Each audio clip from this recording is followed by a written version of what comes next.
Hai semuanya, ketemu lagi di channel Ruang Finansial. Warga Jepang memang banyak dijadikan contoh buat negara lain, mulai dari etos kerjanya, sopan santun warganya, sampai pada cara mengelola keuangannya. Mungkin bagi sebagian kamu yang pernah dengar istilah kakebo. Kakebo dikenalkan pertama kali oleh seorang jurnalis Jepang bernama Hani Motoko pada tahun 1904 di majalah Perempuan. Kakebo adalah teknik mencatat setiap pengeluaran uang secara rutin yang digunakan masyarakat Jepang dalam mengelola keuangan. Metode ini bermula saat para perempuan Jepang merasa kesulitan mengatur keuangan rumah tangga. Kemudian cara ini semakin terkenal dan banyak menggunakan metode kakebo untuk mengatur dana setiap bulan. Karena metode ini manual, maka kamu akan memerlukan kertas dan pena, dan bukan dengan aplikasi keuangan. Penelitian mengatakan bahwa menulis sesuatu dengan tangan akan memberikan perubahan positif. Dengan begitu, metode kakebo dipercaya mampu meningkatkan kesadaranmu untuk terus melakukan pencatatan.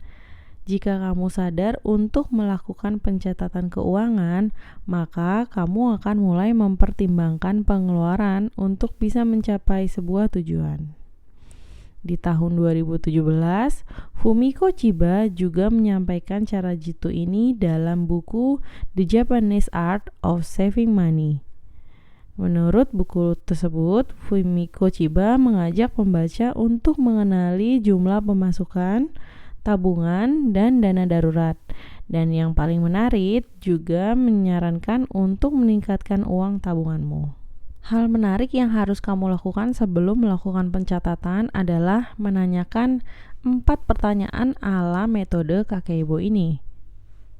Yang pertama, berapa banyak uang yang kamu punya? Kedua, berapa banyak yang akan kamu simpan? Ketiga, berapa banyak yang akan dibelanjakan? Dan yang keempat, bagaimana caranya meningkatkan uang yang ditabung? Gimana, masih bingung? Begini penjelasannya. Pertanyaan pertama mengacu pada pendapatanmu tiap bulannya. Jadi, kamu harus kalkulasikan semua pendapatan kamu. Jika kamu sudah berumah tangga, bisa kalkulasikan pendapatan suami dan istri ya. Pertanyaan kedua, kamu harus menyisihkan uang untuk ditabung. Tentukan target serta jangka waktu yang kamu butuhkan untuk menabung. Misalnya, kamu mau menyimpan uang untuk membeli mobil dalam waktu 5 tahun. Maka, perhitungkan berapa banyak jumlah uang yang harus kamu simpan tiap bulannya untuk mencapai target. Pertanyaan ketiga adalah mempertimbangkan uang yang dibelanjakan.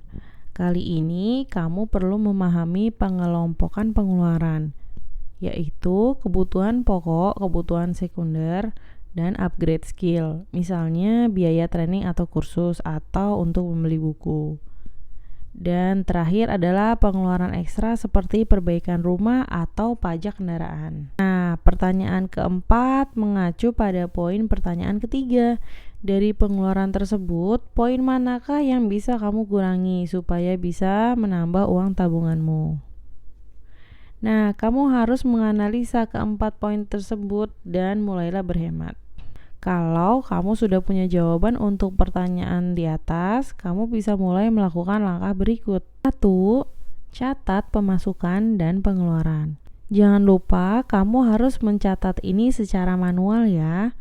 Kamu harus tahu berapa banyak uang yang masuk, kemudian merencanakan pengeluarannya. Atau gampangnya, kamu bikin plan budget untuk 1 bulan ke depan. Kedua, tentukan tujuan. Jika kamu memiliki tujuan tertentu dalam menjalankan metode kakebo ini, misalnya untuk membeli satu barang atau pergi liburan, maka kamu harus mengetahui berapa biaya yang kamu butuhkan, supaya kamu bisa mengetahui jumlah uang yang harus kamu tabung tiap bulannya. 3. Menganalisis pengeluaran. Oke, ini bagian yang paling menarik. Kamu perlu menganalisis bagian mana saja yang bisa kamu hemat.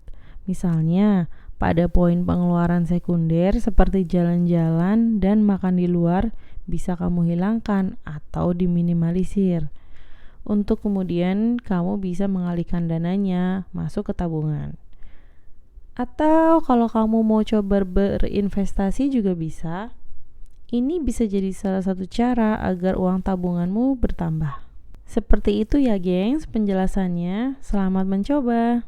Tetap berpikir positif, berdoa, dan berusaha menjadi generasi yang mandiri secara finansial. Terima kasih.